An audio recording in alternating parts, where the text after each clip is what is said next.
We've all been there. That moment where you're left staring at your phone, wondering how someone who once promised to love you could now act like you never mattered.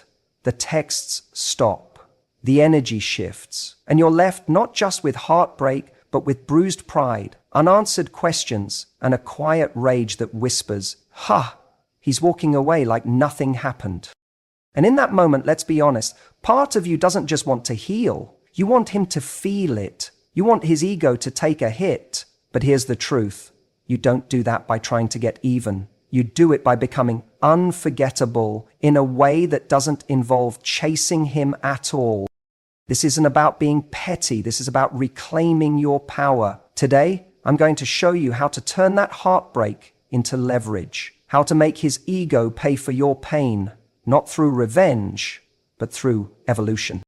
There's something uniquely disorienting about heartbreak. It's not just the sadness, it's the erosion of identity. One moment you feel like you're part of something meaningful, wanted, chosen, safe, and the next, it's like the ground's been pulled from underneath you. And when the person who caused that pain seems to carry on effortlessly, smiling in photos, moving on, not looking back, it stings even deeper. Because now it's not just pain you're dealing with, it's the bruised feeling of not being enough. That's the moment most people either crumble or chase. They crumble under the weight of their own self-doubt, or they chase closure, validation, some sign that they still matter. But the truth, the real win, isn't in getting him back or getting revenge. The real win is becoming someone who no longer needs him at all. That starts with a choice, a conscious, daily choice to take the pain you're feeling and turn it into momentum. Instead of letting your heartbreak shrink you, let it be the thing that wakes you up. This person may have broken your heart, but now you get to decide what you do with the pieces. You can either keep staring at them, hoping he notices what is done, or you can start building something stronger with them. Here's the psychology that most people miss. When you channel your energy into growth, when you start showing up in your life with more presence, more confidence, more self-respect, that sends a message louder than any words ever could. It says, you didn't destroy me, you elevated me. And that's the one thing an ego can't stand. To know that hurting you didn't break you, it built you. Now let's be clear, this isn't about pretending you're fine when you're not. It's about using the pain instead of letting it use you. Let that ache push you back into the gym, not because you want to post thirst traps for him to see, but because your body deserves to feel strong again. Let the loneliness drive you toward your passions, not to prove anything to him, but to reconnect with the version of you that existed long before he entered the picture. Let the silence from him remind you to get louder about your goals, your growth, your peace. Because here's what happens when you commit to that kind of self-work. You change, not just on the surface, but deeply. You start attracting new people, new energy, new standards. The version of you that begged for his attention, she evolves into someone who wouldn't even want the version of him that left. And when he sees that transformation, when he realizes you didn't just survive without him, you thrived. And that's when the ego takes the hit. Not because you tried to punish him, but because you made the most powerful statement there is. You were a chapter, not the whole story. So the next time you feel that pang in your chest, the urge to check his profile, to send that one last text, stop, take a breath, and ask yourself, what can I build with this pain right now? That question, asked over and over, is how you stop making him the center of the story and start becoming the author again. Heartbreak may have started this chapter, but who you become from here, that's entirely up to you. One of the hardest things to do after someone hurts you is to walk away quietly.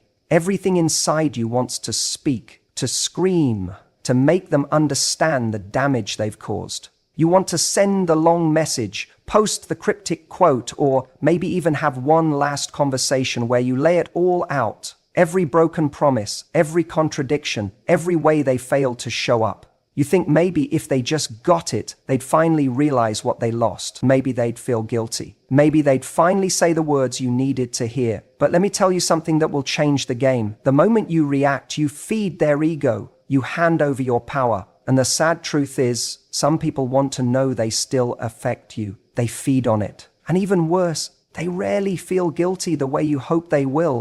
When someone chooses to leave, disrespect you, or treat your heart like an option, your greatest move isn't to try to make them feel bad. It's to vanish. Not as a tactic, not as a manipulation, but as a reflection of your standards. You don't need to throw a fit to prove your worth. You prove it by no longer showing up where you're not respected. And here's the psychology behind it. People expect noise when they hurt someone. They expect confrontation, chaos, or drama. They prepare for that. It makes them feel important. Your anger still revolves around them. But what they don't expect, what they can't defend against, is silence. You removing yourself from their orbit without warning, without explanation, without giving them another chance to wound you with indifference, because suddenly they're not in control anymore, you are. When you disappear with dignity, you're sending a message far more powerful than anything you could say with words. You're saying, I don't need to prove anything to you. I see you clearly now, and I'm choosing me. That kind of confidence is rare. It's disarming. It shakes the ego far more than any dramatic goodbye. This doesn't mean you're not allowed to feel. Of course you're hurting. You're allowed to grieve, cry, scream in your room, talk to your friends, journal until the pages bleed. But the person who hurt you doesn't need front row seats to your pain. They don't get to be the star of your breakdown. You process privately, you rebuild quietly, and you return stronger, not as a statement to them, but as a commitment to yourself. And the best part? When you do this, when you choose dignity over drama, you're not just protecting your peace, you're reclaiming your power. Because now, you're in control of the story. You're not the person who begged, who chased, who lost herself in someone else's inconsistency. You're the one who walked away with grace, knowing full well what you bring to the table and refusing to sit anywhere you're not appreciated. Eventually, the silence catches up to them. Maybe not today, maybe not even next month, but one day, when the thrill of their distraction wears off, they'll wonder why you never came back, why you didn't fight harder, why you didn't leave the door open. And the answer will be simple. Because you knew your worth. Because you understood that someone who truly values you doesn't leave you questioning. And because you loved yourself too much to keep showing up where your presence wasn't honored. That's the kind of exit that lingers, not with fireworks or theatrics, but with quiet, unshakable self-respect. When you go through heartbreak, it's tempting to make your healing look like a performance. You post the perfect photo, you hit the gym hard, you go out looking your best, smiling just wide enough to be seen by the people who still talk to him. Deep down, part of you hopes he sees it and thinks, what have I done? That's a very human reaction. You want the person who hurt you to feel the weight of your absence. You want them to see that you're thriving, to know they lost something valuable. But here's where most people go wrong. They confuse self-improvement with a show and healing with revenge. The moment your glow up becomes about him, it's no longer about you. You're still giving him your energy, your attention, your purpose, even if it's wrapped in the disguise of strength. The real glow up? It happens when you stop performing and start evolving. When it's no longer about being seen by him, but about finally seeing yourself clearly again. Because the truth is, if your motivation to grow is rooted in his validation, then he's still in control. He's still the center of your world. That's not power. That's just pain dressed up in ambition. But when you decide to become better, stronger, and happier for your own sake, not to prove something to him, but to reconnect with your own potential, that's where everything changes. Think about the version of you that existed before the relationship. Not the perfect version, but the one that dreamed, created, laughed freely, and wasn't trying to shrink herself to fit into someone else's inconsistent affection. That version of you is still there, waiting to be claimed. And now you have an opportunity. Because as painful as heartbreak is, it's also clarity. It rips away the illusions. It forces you to face your patterns, your self-worth, and all the places where you abandoned yourself to be chosen by someone else. And if you're willing to be honest about that, you can rebuild something incredible, not for an audience, but for your own future. Glow up by taking care of your body because it deserves respect, not because you want to make him regret leaving. Read books, learn skills, chase goals because your mind is worth investing in, not because you want to seem impressive on social media. Build a beautiful life filled with new people, new energy, new joy, not so he notices, but so you forget what it felt like to live in the shadow of someone else's approval. There's nothing more magnetic than someone who is deeply, unapologetically focused on their own growth. Not out of bitterness, not out of revenge, but because they realize they are the prize. And here's what makes that powerful. When he does see you, when the photos pop up or mutual friends mention your name or he stumbles across your new chapter, he'll notice the glow. But this time, he won't feel included in it. He'll feel outside of it. Because you didn't glow for him, you glowed past him. And that stings far more than any petty comeback ever could. Healing isn't about being seen by the person who left.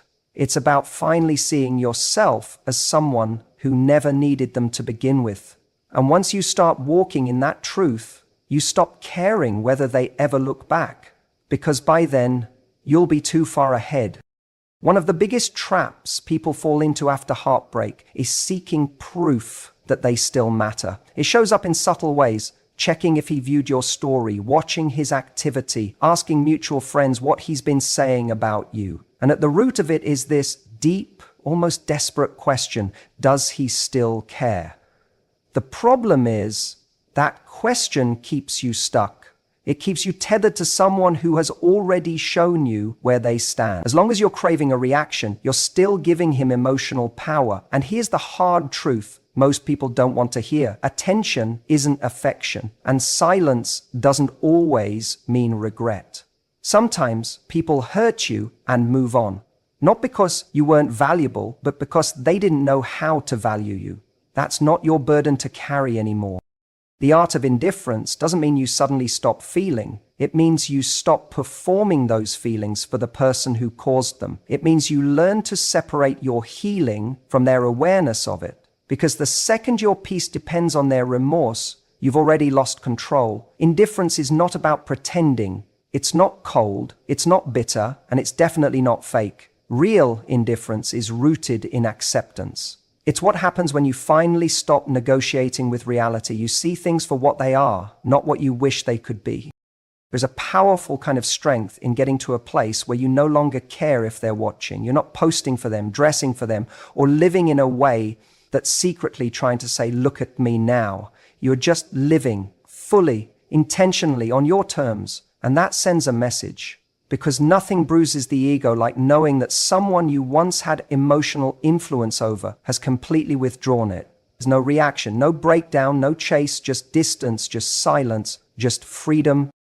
Letting go of the need to be seen by them is one of the most freeing things you can do, because it means you've stopped allowing them to be the judge of your worth. It's easy to get caught up in the idea that if they noticed how well you're doing or how much they hurt you, they'd come back and make it right. But that fantasy keeps you in limbo. It keeps you locked in a waiting room that leads nowhere. Indifference is walking out of that waiting room and closing the door behind you.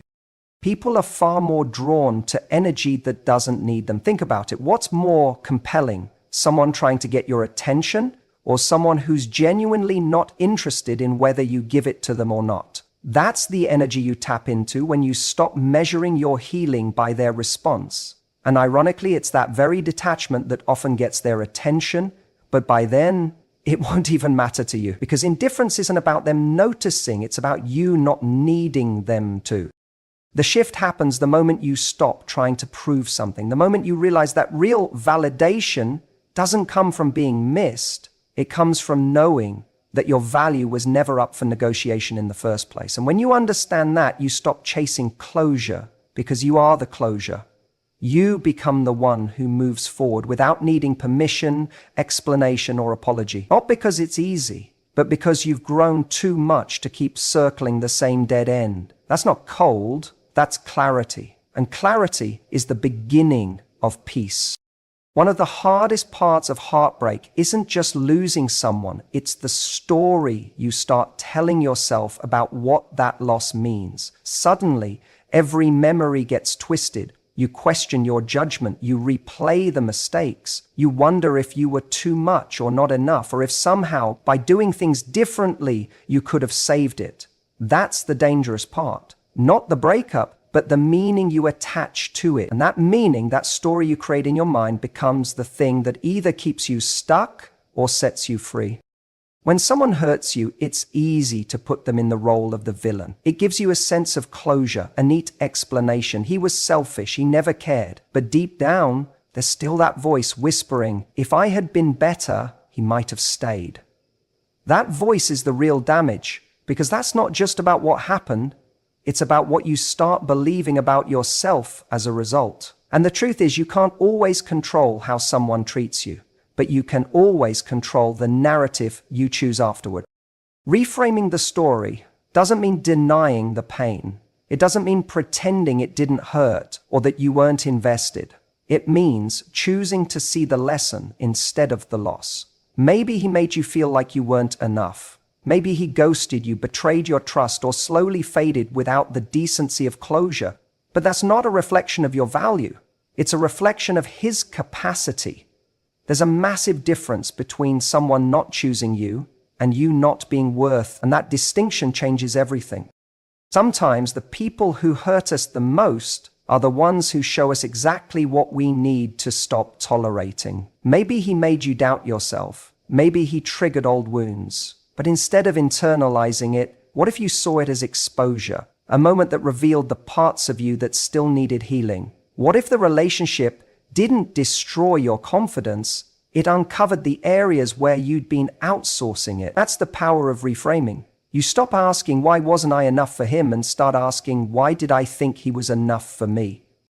That's when you start to win. Not because you erased the past, but because you've rewritten what it means to you. He wasn't your forever. He was a reminder, a wake-up call, a plot twist that redirected you back to yourself. When you stop romanticizing what could have been and start seeing what actually was, you begin to recognize that you were never powerless. You just forgot your strength for a while. So often we think closure has to come from them, an apology, a conversation, some form of acknowledgement, but real closure comes from reclaiming the narrative. You get to decide that this chapter wasn't about rejection, it was about redirection. That his inability to show up for you doesn't say anything about your worth, but everything about his limitation. And here's the most important part. When you reframe the story, you change the path ahead. Because the version of you who understands what she learned is not the same version who got hurt. She's wiser, clearer, more grounded in what she will and won't accept. And once you start owning that story, not from a place of pain, but from a place of growth, you'll stop looking back with regret and start looking forward with power. Because you didn't just survive the heartbreak, you evolved from it. And that version of you, she doesn't chase validation, she walks with clarity. There's something incredibly tempting about wanting someone who hurt you to see just how well you're doing without them. It's not even about revenge, it's about redemption. You want them to feel what you felt, to regret, to ache, to realize, too late, what they had. And while that feeling is normal, it's also short-lived, because even if they do feel it, it won't fix anything. Their regret won't undo the hurt, and their apology won't erase the disappointment. So what do you do with that desire? You channel it. Not into petty wins, but into real ones. The kind that don't just sting their ego, they elevate you. The truth is, there's no better response to heartbreak than building a life so rich, full, and meaningful that their absence becomes irrelevant. That doesn't mean pretending you're fine. It doesn't mean faking happiness for the sake of social media. It means actually doing the work on yourself, your dreams, your peace of mind, so that eventually you stop looking over your shoulder to see if they're watching, because the real magic happens when you're not trying to be seen anymore. Success doesn't need to be loud. It doesn't need to be rubbed in anyone's face. True success is quiet confidence. It's waking up with purpose. It's knowing that you're living a life that reflects your values, your worth, and your potential. And when you create that kind of life, not to prove anything to them, but because you finally believe in yourself, that's when everything shifts. It's It's funny how timing works. Often, the moment they realize what they lost is the exact moment you no longer care if they ever realize it at all. Because by then, you've outgrown the need for their validation. You're too busy becoming someone you're proud of. That's the sting. Not the outfit you wore, not the party you showed up to, but the fact that they're no longer relevant in a world you've built without them. Heartbreak forces you to look inward. It challenges you to confront your patterns, your self-worth, and your standards. It asks you whether you're going to let this define you or refine you. And the people who come out stronger are the ones who stop looking for revenge and start chasing results. They stop asking, will he see this? And start asking, is this who I want to be? That's when your energy changes. That's when you move differently, not with bitterness, but with certainty. And yes, one day he might see it, he might scroll past a photo, hear your name in conversation, or watch from afar as you keep rising, and maybe for a second he'll feel the weight of what he let go. But by then, that version of you who would have cared will be gone.